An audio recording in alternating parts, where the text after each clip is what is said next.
Ay mga harvest ng chisa.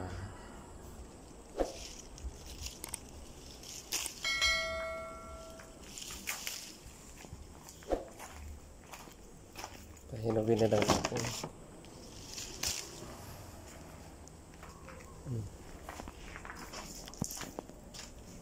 Ito na mga kaibigan, yung ating chisa na harvest sa ating backyard.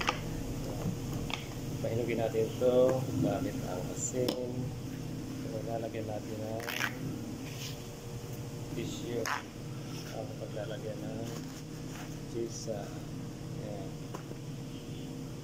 At lalagyan na natin ng asin. Pinagtanggalan ng tangkay. Asin na ito. Ayan, lalagay natin dito.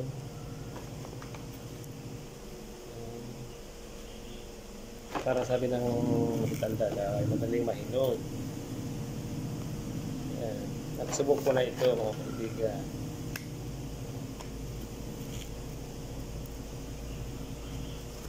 Mga 3 to 4 days hinog na yan. Natunaw na yung asin. Nalambot na yan.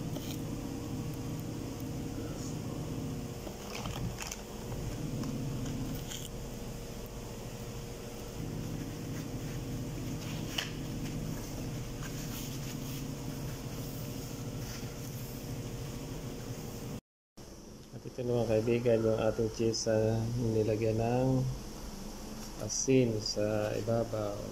Hintay natin ito 2 araw to 4 na araw. 2 to 4 days mahihinog na yan. Ma-absorb ng chisa yung natunaw na asin. So ilalagay lang natin ito sa ilalim ng misa. Ito madaling makita para hindi makalimutan. Ayan po. Hintayin natin ang nakasama ito. Yan po ang chisa.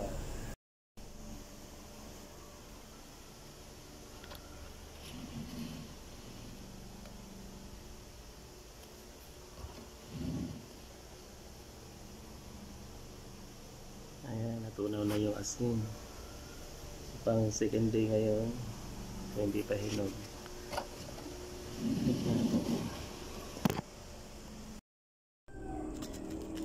Ayan, hinog na.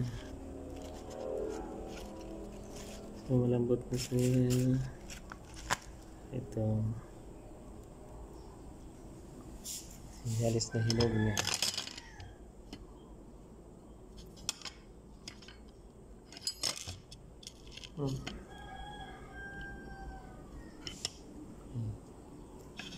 Chisa.